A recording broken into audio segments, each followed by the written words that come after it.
Welcome home, Jack. Thank you, love. Yeah, Good it to must be here. nice to be here. Oh, it's terrific. It's a tad chilly, I tell you. Your blood thins out in California. No it really golf, does. no golf today? No golf today. I'd have a damn good excuse, wouldn't I? It would slow my swing down a little, I tell you. That would help. Good memories of Boston. Good or heaven. some not, some good, not so good? Well, I mean, I was born and raised here, and I was, in my early 20s before I went down to save the theater in New York. For some reason, they wouldn't let me do that. I don't understand it. And I was also going to be the next Gershwin. They wouldn't let me do it. Wouldn't let me in the Brill Building. But, you know, whatever unpleasant memories all of us have at times in our young lives, but in general, terrific memories. I still love coming back. I try to get back at least once a year if I can. You had some pain with your mom and dad with their separation. I was reading about that. Is that Oh, true? Yeah, to an extent, but I was old. I was about 18, going on 19, I think, when they finally separated.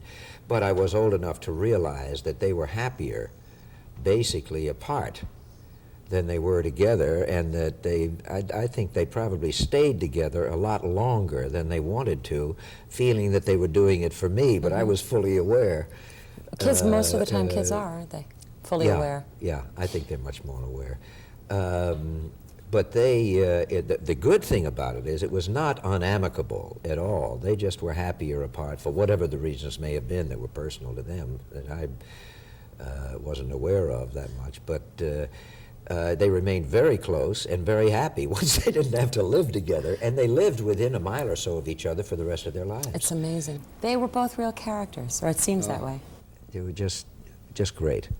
Your father was terrific. very supportive of you in the business, or at least I read that. He was, but at first he was scared to death. Yeah. He was petrified. Not that he didn't want me to go in show business or to try to be an actor, but he was afraid that the odds were, which is true, astronomically against you.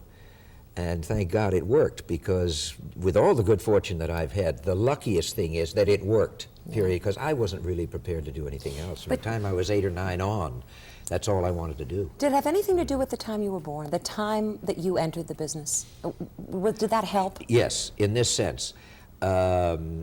We all think of lucky breaks that we get early, whatever the business may be, meeting the right person at the right time. In the case of an actor, the right part at the right time, and it happened to click or work well for you.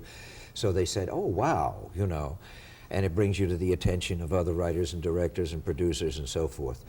The break for me was not a specific part or parts. What happened was, which I wasn't even thinking of, at the time that after I got out of Harvard, went down to try to be an actor professionally in New York. I'd had some experience already in summer stock at the Marblehead Players for a couple of seasons. And through school and college, I was in every doggone play that I could get my nose into. But I thought only of the theater, not of films. I didn't want to be a movie star or anything. I just loved the theater. But there was a thing called television, and it was just beginning to open up in the mid to late 40s. And once you got a foot in the door and got a part or two, whang, it was wide open, because they would do all kinds of things. There were no formulas. Ratings didn't mean that much. They didn't worry about experimenting. Shows cost literally in the hundreds of dollars, not the thousands and hundreds of thousands. Explain the turn that the career takes when things like Missing and Tribute and China Syndrome all almost are the same theme, a man who's involved in circumstances beyond his control, Right. and picking those kinds of roles, and why you did that. They really basically all come down to priorities. What do you choose, and what really becomes important, and where are your morals and ethics, which has kind of fascinated me, or the erosion of it. I feel in the last 20 to 30 years, we have slowly eroded a self-pride. All too often, just try to build a house like we are in the process of doing now, and get a craftsman who cares. He cares about getting the money, but then maybe he'll show up, maybe he won't. To find people that really will care, to find people that won't gouge, to find people that take a pride in their work as averse to just trying to see how much money can I get, you know. All of this has eroded, and as far as fudging and hedging and cheating, down to downright lying, and doing things that are crooked, it is rampant. But does it start at the top? Does it start at the top? That's Look at the problem. State Department's you see, everybody in reaction the to country missing. looks and says, look what they do in our Yeah. government. Look at the Beskies and the guys in big business. Look at what they're doing with the factories and what they're doing in polluting and killing. Literally, not just maiming or shortening lives, killing people. And finding a way to rationalize it. So that finally you reach the point, as the character said, there was a number of them, but one line in Save the Tiger always really got me. When I was trying to defend my position to my business partner of saying, yes, I want to burn the factory down with an arsonist to get the insurance because it's the only way we're going to keep our head above water. And I found more reasons to say it's okay to do, including saying, look, in this day and age, the crime is not committing the crime is getting caught. And unfortunately, all too often, it's true. So you're on your way to do a film where you play an 80-year-old man. Yeah. In Dads. I mean, you're A really caught terrific up old in guy. father and son things Yes. are very important to you, aren't they? Yeah, sure. Because of Chris, your relationship with him? Yeah, Chris and I have, oh, thank God, a wonderful relation. He's my best friend.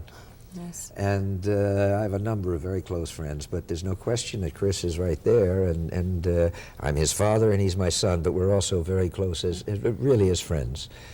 And we wouldn't let a week go by without playing golf together. We go fishing together on trips every year and everything. It's very, very important to me, yeah. And I'm very, very proud of him, not just because he's becoming successful as an actor and as a musician and everything, but because of the person he is. That's much more important. He's a hell of a nice guy. That's great. And he does have ethics and morals and things, tenets of behavior that he believes in, that my old man believed in, and that I believe in, and that I know I'm right in instilling in him, or hopefully, wherever it is, he got him. And, He had a damn good example, didn't he? Thank heaven. Yeah. Thanks, Jack. Thank nice you, to Lem. see you. Thank Good to you see for you. being here, and welcome home. Thank you. Okay.